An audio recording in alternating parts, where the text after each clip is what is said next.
UPI ಬಳಕೆದಾರರೇ ಇನ್ಮೇಲೆ ಬಹಳಷ್ಟು ಹುಷಾರಾಗಿರಿ. ನಿಮಗೆ ಅಂತ ಹೊಸ ರೂಲ್ಸ್ಗಳು ಬರ್ತಾ ಇದೆ. ಏನದು ರೂಲ್ಸ್ಗಳು, ಯಾವಾಗಿಂದ ಜಾರಿ ಆಗುತ್ತೆ, ಕಂಪ್ಲೀಟ್ ಮಾಹಿತಿಯನ್ನ ನಾನು ಕೊಡ್ತೀನಿ. ಇವಾಗ ಏನದು ಅಂತ ಹೇಳಿದ್ರೆ, national payments corporation of India ವತಿಯಿಂದ ಆಗಸ್ಟ್ 1ರಿಂದ ಅಂದ್ರೆ ಇಂದಿನಿಂದ UPI ಹೊಸ ನಿಯಮಗಳು ಅಥವಾ ಬದಲಾವಣೆಗಳು ಜಾರಿ ಆಗ್ತಾ ಇದೆ. ಏನೇನ್ ಜಾರಿ ಆಗುತ್ತೆ, ಏನೆಲ್ಲ ಬದಲಾವಣೆಗಳಾಗುತ್ತೆ, ಅದರಲ್ಲೂ ಕೂಡ ನಾನೀಗ ಕೊಡ್ತಿರುವಂತ ಇನ್ಫಾರ್ಮೇಶನ್ ದಿನಕ್ಕೆ ಹೆಚ್ಚು ಬಾರಿ UPI ಬಳಸುವವರಿಗೆ ಮಹತ್ವವಾಗಿರುತ್ತೆ. ಇನ್ನು UPI ಅಲ್ಲಿ ಏನೆಲ್ಲ ಬದಲಾವಣೆಗಳಾಗ್ತಾ ಇದೆ, ಏನೆಲ್ಲ ನಿಯಮಗಳನ್ನ ತಂದಿದ್ದಾರೆ ಅಂತ ಒಂದೊಂದಾಗಿ ಹೇಳ್ತಾ ಹೋಗ್ತೀನಿ ನೋಡಿ. ಒಂದು ದಿನದಲ್ಲಿ ಬಳಕೆದಾರರು 50 ಬಾರಿ ಮಾತ್ರ UPI ಅಪ್ಲಿಕೇಶನ್ ಮೂಲಕ ಬ್ಯಾಲೆನ್ಸ್ ಅನ್ನ ಚೆಕ್ ಮಾಡಬಹುದು. ನಾವಿಷ್ಟು ದಿನ ಏನ್ ಮಾಡ್ತಾ ಇದ್ವಿ ಅಂತ ಹೇಳಿದ್ರೆ, ಯಾವಾಗ ನಮಗ್ ಬೇಕನ್ಸುತ್ತೋ ಅವಾಗೆಲ್ಲ ಕೂಡ ಬ್ಯಾಲೆನ್ಸ್ ನ ಚೆಕ್ ಮಾಡ್ತಾ ಇದ್ವಿ. ಬಟ್ ಆದ್ರೆ ಇನ್ಮೇಲೆ ಹಾಗಾಗೋದಿಲ್ಲ. ಒಂದು ದಿನದಲ್ಲಿ ಒಬ್ರು ಯೂಸರು ಅವ್ರ ಬ್ಯಾಂಕ್ ಬ್ಯಾಲೆನ್ಸ್ ಚೆಕ್ ಮಾಡ್ಬೇಕಂತ ಹೇಳಿದ್ರೆ 50 ಬಾರಿ ಮಾತ್ರ ಚೆಕ್ ಮಾಡಬಹುದು. ಅದ್ರ ಮೇಲೆ ಮಾಡಿದ್ರೆ ನಿಮ್ಗೆ ಆ ಬ್ಯಾಂಕ್ ಬ್ಯಾಲೆನ್ಸ್ ತೋರಿಸೋದಿಲ್ಲ. ಮತ್ತೊಂದು ಅಂತ ಹೇಳಿದ್ರೆ 25 ಬಾರಿ ಮಾತ್ರ, ಅಂದ್ರೆ ಒಂದು ದಿನಕ್ಕೆ 25 ಬಾರಿ ಮಾತ್ರ ಮೊಬೈಲ್ ಸಂಖ್ಯೆಗೆ ಲಿಂಕ್ ಆಗಿರುವಂತ ಬ್ಯಾಂಕ್ ಖಾತೆ ಮಾಹಿತಿಯನ್ನ ಬಳಕೆದಾರರು ಪಡಿಬಹುದು.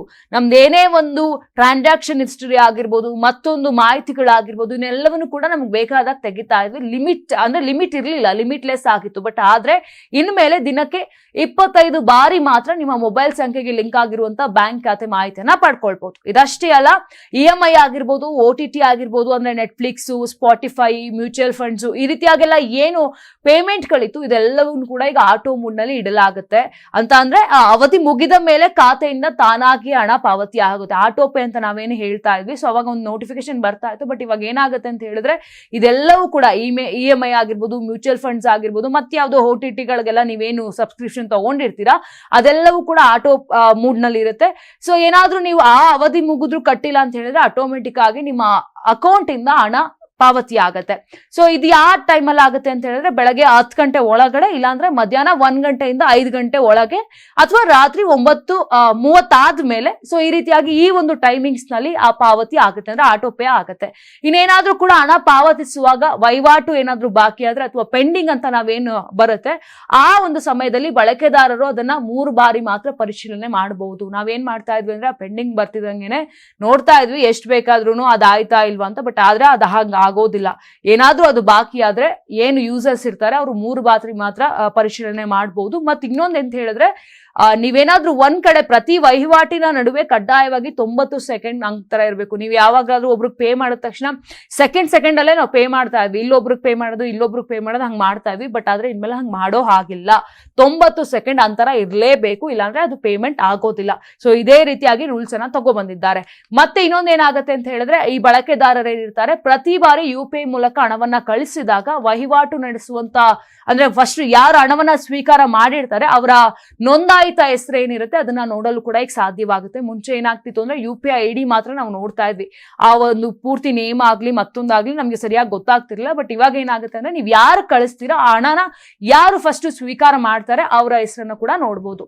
ಇನ್ನು ಹೊಸ ಬ್ಯಾಂಕ್ ಖಾತೆಯನ್ನ ನೀವೇನಾದ್ರೂ ಲಿಂಕ್ ಮಾಡ್ಬೇಕು, ಇವಾಗ ಮತ್ತೆ ಹೊಸ ಬ್ಯಾಂಕ್ ಅನ್ನ ಲಿಂಕ್ ಮಾಡ್ಬೇಕಂತ ಹೇಳಿದ್ರೆ ಬಹಳಷ್ಟು ಕಷ್ಟ ಇರುತ್ತೆ. ಅಂದ್ರೆ ಕಠಿಣ ಪರಿಶೀಲನಾ ಪ್ರಕ್ರಿಯೆಯನ್ನ ಅನಿಸ್ತಾ ಇರ್ತಾರೆ. ಸೇಫ್ಟಿ ಪರ್ಪಸ್ಗೆ ಈ ರೀತಿಯಾಗಿ ಒಂದು ಹೊಸ ರೂಲ್ಸ್ ಅನ್ನ ತಗೊಂಡ್ಬಂದಿದ್ದಾರೆ.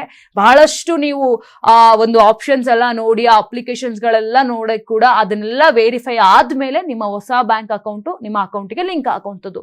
ಸೊ ಈ ಎಲ್ಲ ಹೊಸ ನೀತಿಗಳು ಹೆಚ್ಚಾಗಿ UPI ಅನ್ನ ಒಂದು ರೀತಿಯಾಗಿ ಸುಗಮ, ಸುರಕ್ಷಿತ ಮತ್ತು ವಿಪರೀತ ಸಮಯದಲ್ಲಿ ಅಥವಾ ಪಾವತಿ ಅಡಚಣೆಗಳ ಸಮಯದಲ್ಲಿ ಕಡಿಮೆ ಕಿರಿಕಿರಿ ಉಂಟು ಮಾಡುವ ಗುರಿಯನ್ನ ಹೊಂದಿರುವಂಥದ್ದು.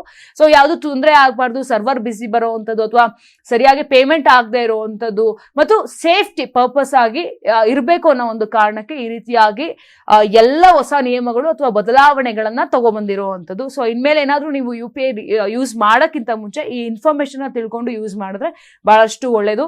ಬೇಕಾಬಿಟ್ಟಿ ಬ್ಯಾಲೆನ್ಸ್ ಚೆಕ್ ಮಾಡುವಂಥದ್ದು ಅಥವಾ ಬೇಗ ಆಗ್ಬಿಡುತ್ತೆ, ಅದು ಯಾವುದು ಕೂಡ ಇಲ್ಲ, ಬಹಳಷ್ಟು ಸಮಯವನ್ನ ಹಿಡಿಯುತ್ತೆ. ಸೊ ಈ ಮಾಹಿತಿಯನ್ನ ನೀವು ಕೂಡ ತಿಳ್ಕೊಳ್ಳಿ, ನಿಮ್ಮ ಅಕ್ಕಪಕ್ಕದವ್ರಿಗೂ ತಿಳಿಸಿ.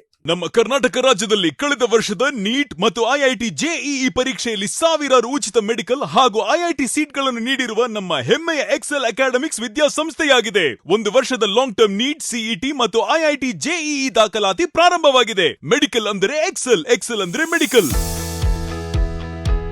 ನಾನು 86 kg ಇದ್ದವಳು 71 kg ಬಂದಿದ್ದೀನಿ. ವಯಸ್ಸಾದ್ಮೇಲೆ ಸ್ಮಾರ್ಟ್ ಆಗಿ ಕಾಣ್ತೀರಾ ಅಂದ್ರೆ ಜಿನ್ನಿ. 126 kg ವೇಟ್ ಇದ್ದು ನಾವು ಈಗ 114 kg ಲೆಕ್ಕ ಬಂದಿದ್ದೀವಿ. ಯಾವುದೇ ಸೈಡ್ ಎಫೆಕ್ಟ್ ಆಗಿಲ್ಲ ನಮಗೆ. 84ರಿಂದ 50 kg ಬಂದೆ, ಆಮೇಲೂ ಸಣ್ಣಗೆ ಫಿಟ್ ಆಗಿದ್ದೀನಿ. ಅದಕ್ಕೆ ನಾನು ಯೂಸ್ ಮಾಡ್ತಾ ಇರೋದು ಜೀನಿ ಸ್ಲಿಮ್.